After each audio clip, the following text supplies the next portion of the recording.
सूत जी बोले, शौनक, जो श्रवण, कीर्तन और मनन इन तीनों साधनों के अनुष्ठान से समर्थ ना हो, वह भगवान शिव के लिंग एवं मूर्ति की स्थापना करके नित्य उसकी पूजा करे तो संसार सागर से पार हो सकता है, अथवा छल न करते हुए अपनी शक्ति के अनुसार धनराशि ले जाए और उसे शिवलिंग अथवा शिव मूर्ति की सेवा में अर्पित कर दे। साथ ही निरंतर उस लिंग एवं मूर्ति की पूजा भी करे।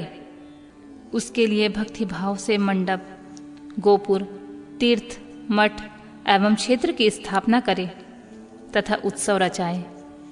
वस्त्र, गंध, पुष्प, धूप, दीप तथा पुआ और शाक आदि व्यंजनों से युक्त भली भांति भक्ष्य भोजन अन्य नैवेद्य के रूप में समर्पित करे। छत्र, ध्वजा, व्यंजन, चामर तथा अन्य अंगों सहित राजा उपचार की भांति सब सामान भगवान शिव के लिंग एवं मूर्ति को चढ़ाएं। प्रदक्षिणा, नमस्कार तथा यथाशक्ति जप करें। आवाहन से लेकर विसर्जन तक सारा कार्य प्रतिदिन भक्ति भाव से संपन्न करें। इस प्रकार शिवलिंग अथवा मूर्ति से भगवान शंकर की पूजा करने वाला पुरुष श्रवण आदि साधनों का अनुष्ठान ना करे तो भी भगवान शिव की प्रसन्नता से सिद्धि प्राप्त कर लेता है। पहले के बहुत से महात्मा पुरुष लिंग तथा शिव मूर्ति पूजा करने मात्र से ही भव बंधन से मुक्त हो चुके हैं। ऋषियों ने पूछा, मूर्ति में ही सर्वत्र देवताओं की पूजा होती है, परंतु भगवान शिव की पूजा सब जगह मूर्ति में और लिंग में क्यों की जाती है? सूत जी ने कहा, मुनीश्वरों, तुम्हारा यह प्रश्न तो बड़ा ही पवित्र एवं अत्यंत अद्भुत है। इस विषय में महादेव जी ही वक्ता हो सकते हैं। दूसरा कोई पुरुष कभी कहीं भी इसका प्रतिपादन नहीं कर सकता है।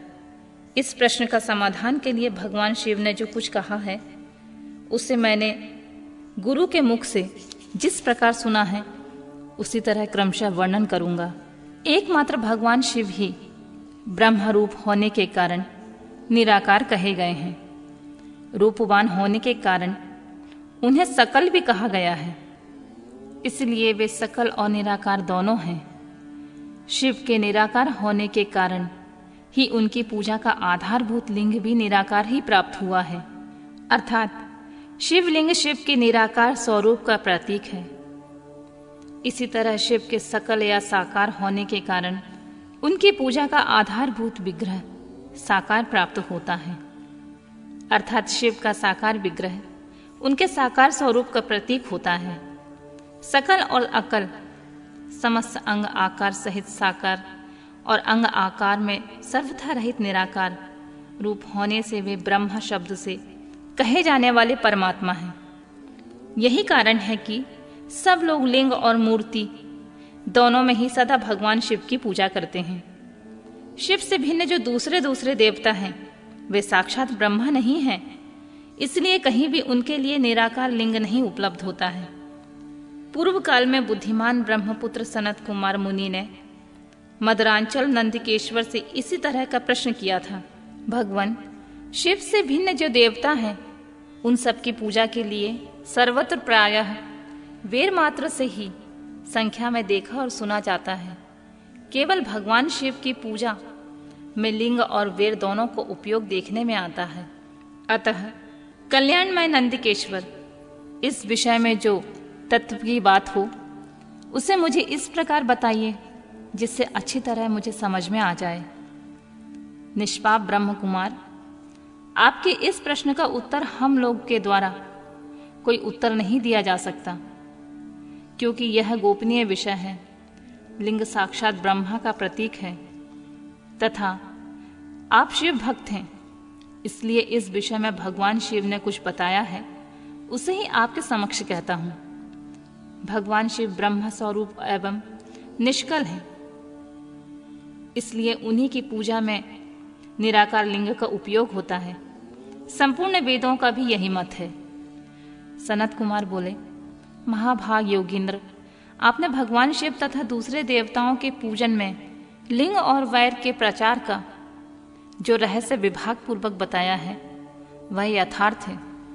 इसलिए लिंग और वैर की आदि की उत्पत्ति का जो उत्तम वृतांत है उसी को मैं इस समय सुनना चाहता हूँ। लिंग के प्राकट्य का रहस्य सूचित करने वाला प्रसंग मुझे सुनाइए। इसके उत्तर में नंदकेश्वर ने भगवान महादेव के निराकार स्वरूप लिंग के आविर्भाव का प्रसंग सुनाना आरंभ किया। उन्होंने ब्रह्मा तथा विष्णु के विवाद, देवताओं की व्याकुलता एवं चिंता, देवताओं का दिव्य कैलाश शिखर पर गमन, उनके द्वारा चंद्रशेखर महादेव का स्तवन, देवताओं से प्रेरित हुए महादेव जी का ब्रह्मा और विष्णु के विवाद स्थल में आगमन तथा दोनों के बीच निराकार आदि अंतर रहित भीषण अग्नि स्तंभ के रूप में उनका आविर्भाव आदि प्रसंगों की कथा कही गई। तदनंतर श्री ब्रह्मा और विष्णु दोनों के द्वारा उस ज्योतिर्मय स्तंभ की ऊंचाई और गहराई की थाह लेने की चेष्टा से एवं केतकी के पुण्य से शाप वरदान आदि के प्रसंग भी सुनाए।